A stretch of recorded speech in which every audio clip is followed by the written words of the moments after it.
সুনীল কি অসাধারণ মাপের মানুষ। সুনীলকে আমি চিনি বহুদিন আগে থেকে। তখন ওকে আমি চিনতাম না সেভাবে। ওর কবিতা পড়েছি প্রথম। তো ওর দেশ হচ্ছে আমার দেশ, যেখানে ফরিদপুর।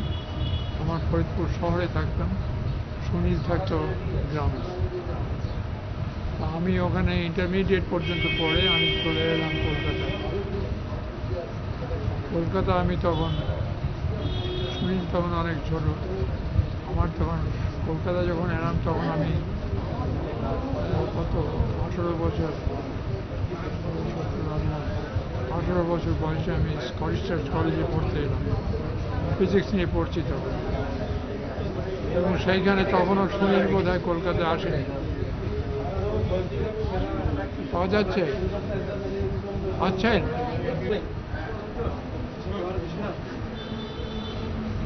আমি যখন কলকাতায় এলাম আমার 18 বছর বয়সে, তখনও সুনীল কিন্তু তার গ্রামে, সেই ফরিদপুর গ্রামে, ফরিদপুরের এক গ্রামে, আমিও ফরিদপুর শহরের লোক। সেখান থেকে ইন্টারমিডিয়েট পাস করে আমি কলকাতায় এলাম স্কটিশ চার্চ কলেজে পড়তে, ফিজিক্স নিয়ে পড়ছি। তারপরে সুনীল আসে কলকাতায়, এসেই জয় করে নিল কলকাতা শহরটাকে। ও যে কী করেছে না করেছে সে আর বলার নয়, সবাই আপনারা জানেন, নতুন করে বলার কি আছে। আমি সুনীলকে জানি কবি হিসেবে জানতাম আমি। কবিতা খুব ভালো লাগতো সেই সময়। অনেক দুরবস্থার ভেতরে পড়েছে। তারপর সেই সময় তার কিছু পরেই সুনীলের প্রথম উপন্যাস আত্মপ্রকাশ, সেটা আমার এখনও জল করছে আমার স্মৃতিতে। অসাধারণ সেই আত্মপ্রকাশটাকে এখনও মনে হয় অত্যন্ত আধুনিক উপন্যাস। ওই রকম উপন্যাস সুনীলের পরেকার যত উপন্যাস লিখেছে তার চাইতে কোনো অংশে বেশি ছাড়া কম নয়, খুবই ভালো। তারপর থেকে সুনীল তো চলছেই। কবিতা, উপন্যাস, প্রবন্ধ কি করেননি, কি লেখেননি। সুনীলের সঙ্গে আমার সম্পর্ক অত্যন্ত গভীর ছিল। ও আরও অনেক কিছু করত, যেমন মদ্যপান করত প্রচণ্ড। আমি মদ্যপান করি না। আর সিগারেট খেতে খুব, আমিও খুব খেতাম।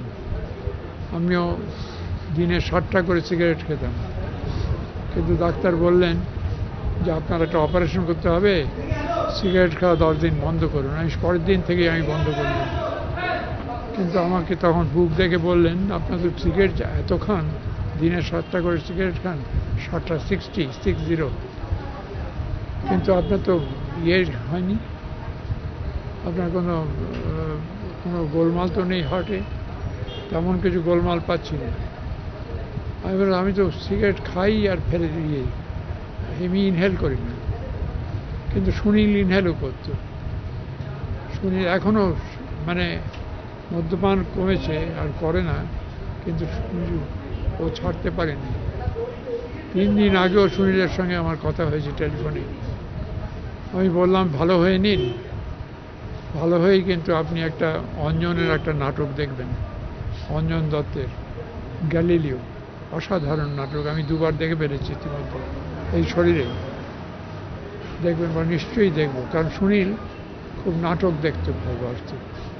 যে নাটক আমরা দেখিনি এমন নাটকও সুনীল দেখেছে। আর সুনীলের সম্পর্কে আর নতুন করে কিছু বলবার নেই। অসাধারণ মাপের গল্প, এবং সে সত্যিকারের, ওর কোনো জাত ছিল না। ও যে মানুষটি সমস্ত কিছু ছাপিয়ে বাংলাদেশের সঙ্গে ওর যা সম্পর্ক সে তো ভাবা যায় না। সকলের সঙ্গে, সমস্ত মানুষ, সারা গোটা পৃথিবীর সঙ্গে সুনীলকে জানত। এবং আজ আমি এখানে এলাম কারণ ওর সবচেয়ে বড় পরিচয় হচ্ছে আজকে এই মুহূর্তে, অন্যান্য কিছু ছাড়াও সবচেয়ে পরিচয় হচ্ছে এই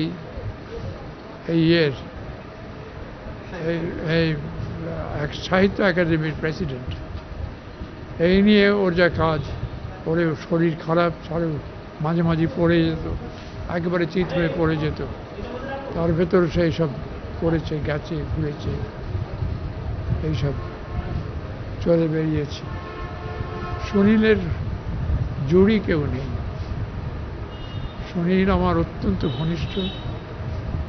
সুনীল আমাকে মৃণালদা বলেই ডাকে, আগে মৃণালবাবু বলে ডাকত। একদিন একটা মিটিংয়ে অক্সফোর্ড বুকশপে একটা ইংরেজি বইয়ের আমি ইয়ে করছি, সেটাকে আমি ওই ইয়ে করতে হবে, লঞ্চ করতে হবে। সেখানে আমি দেখলাম যে আমাদের আগেকার গভর্নর গোপাল গান্ধী বসে আছেন, সুনীল বসে আছেন, তারপরে মস্ত বড় ইতিহাসবিদ বসে আছেন, এই বরুণ দে। আমি সেখানে বললাম যে এখানে সবাই আমাকে দাদা বলে ডাকে, সবাই, সকলের চাইতে বড় বলেই বয়সে, কিন্তু এক সুনীল আর এই গোপাল গান্ধী আমাকে দাদা বলেন না। গোপাল গান্ধীর সঙ্গে সঙ্গে উঠে দাঁড়িয়ে বললো, মৃণালদা, আজ থেকে আপনি আমার মৃণালদা। এবং সুনীলও বললো, আপনিও মৃণালদা। সেই থেকে সুনীল আমাকে মৃণালদা বলেই ডাকে।